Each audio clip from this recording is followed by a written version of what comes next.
आज हम बात करेंगे उस घटना की जिसने एक बार फिर वैश्विक मंच पर भारत की स्पष्ट, सशक्त और निर्णायक विदेश की नीति को उजागर करके रख दिया है।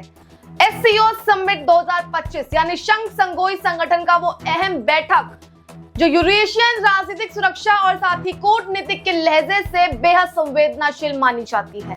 और इस साल की बैठक भारत के लिए सिर्फ एक औपचारिक भागीदारी नहीं बल्कि एक सख्त संदेश देने का अवसर बन गई है। जब दुनिया के सामने आतंकवाद को लेकर दोहरे मंडपाप द्वारा अपनाया जाता है तब किसी विदेश का अपने हितों की रक्षा के लिए डटकर खड़ा होना पड़ता है। उसके सामने सिर्फ रणनीतिक ही नहीं बल्कि एक नीतिगत दृढ़ता का भी परिचय होता है। एससीओ समिट 2025 में भारत के रक्षा मंत्री राजनाथ सिंह ने यही किया था। पाकिस्तान के रक्षा मंत्री खवास आफिस की मौजूदगी में राजनाथ सिंह ने पाकिस्तान प्रायोजित आतंकवाद को लेकर जो दो टूक बयान दिया है, ये सिर्फ कूटनीतिक नहीं था, ये एक राष्ट्र की पीड़िता था, एक चेतावनी थी। उन्होंने कहा कि अब समय आ गया है कि आतंकवाद के अपराधियों और साथ ही उनके परियोजकों को जवाबदेही ठहराया जाए। इस विषय पर अब दोहरे मंडप मापदंड नहीं चलेगा। ये शब्द नहीं थे, लेकिन ये शब्द 26/11 पुलवामा, उरी और साथ ही पठानकोटा और अब पहलगाम जैसे हमलों का दर्द भी है। बैठक के बाद जब एससीओ का साझा दस्तावेज सामने आया तो भारत ने उस पर हस्ताक्षर करने से साफ इनकार कर दिया। आखिर क्यों, ये भी जानते हैं। क्योंकि चीन और साथ ही पाकिस्तान जो खुद को आतंकवाद विरोधी मंचों पर भी पीड़ित दिखाने के लिए कोशिश करते हैं, वो इस दस्तावेज के जरिए भारत को घेरने की चाल में लगे रहते हैं। चीन और पाकिस्तान और बलूचिस्तान का जिक्र साझा बयान करवाने चाहते थे, लेकिन भारत में हुए पहलगाम आतंकी हमले का एक शब्द तक नहीं आया। यानी जब भारत पीड़िता हो तब चुप्पी, जब भारत अपने हितों की बात करे तब राजनीतिक चालबाजी। राजनाथ सिंह ने इसका विरोध किया और यही भारत का एक नया वैश्विक चेहरा था, साफ, स्पष्ट और आत्मसम्मान से भरा हुआ। एससीओ क्या है और भारत के लिए इसका क्या महत्व है, इस पे भी बात करेंगे।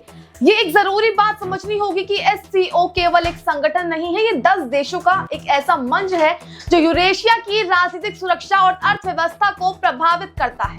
2001 में स्थापित हुए संगठन के मूल उद्देश्य थे आतंकवाद, अलगाववाद और साथ ही आतंकवाद से लड़ना। पर सच्चाई ये थी कि ये संगठन आज तक अपने घोषित लक्ष्यों पर नाकाम रहा है। भारत 2005 से इसका ऑब्जर्व कर रहा है, 2017 में पूर्ण सदस्य बना। इसके बाद भारत इसमें धीरे धीरे सक्रिय भागीदारी शुरू करी, खासकर ऊर्जा, संपर्क, मध्य एशिया और साथ ही व्यापार और आतंकवाद विरोधी सहयोग के क्षेत्र में। लेकिन जब यही मंच आतंकवाद पर मौन हो जाए और उसके सदस्य देश पीड़ित की जगह अपराधी के पक्ष में खड़े दिखे तो भारत का इनकार एक चेतावनी का रूप बन जाता है। पाकिस्तान को क्यों बेनकाब करना जरूरी था, आखिर क्या वजह थी, इस पर भी चर्चा करेंगे। जब पाकिस्तान वर्षों से आतंकवाद का उपयोग एक रणनीतिक हथियार की तरह करता आ रहा है और अब जब वो मंचों पर खुद को शांति का पुजारी दिखाने की कोशिश करता है तो वो भारत की सच्चाई बताना जरूरी हो ही जाता है। आज राजनाथ सिंह ने न केवल पहलगाम हमले का मुद्दा उठाया बल्कि ऑपरेशन सिंदूर के जरिए भारत की आतंकवाद विरोधी क्षमता और साथ ही इच्छा शक्ति का प्रदर्शन भी दिखाया। संदेश पाकिस्तान के साथ साथ चीन को भी गया है कि भारत अब संयुक्त बयानों की भाषा नहीं है, राष्ट्र सुरक्षा की प्राथमिकता के आधार पर फैसला लेगा। एससीओ समिट 2025 में भारत ने सिर्फ दस्तावेज पर दस्तक नहीं किया बल्कि ये साबित किया है कि आज का भारत किसी भी वैश्विक मंच पर अपने आत्मसम्मान से समझौता नहीं करेगा। ये भारत अब चुप नहीं रहेगा। ये भारत अब सिर्फ सुनने नहीं है बल्कि सुनाने के लिए भी बनाया गया है। इस खबर से हर एक अपडेट आपको देते रहेंगे। जो राजनाथ सिंह ने करा वो एक बयान, जो 2 टूक बयान था, उस पर भी आपको हर एक अपडेट देते रहेंगे। तब तक के लिए बने रहिए हमारे साथ। इस खबर में बस इतना ही।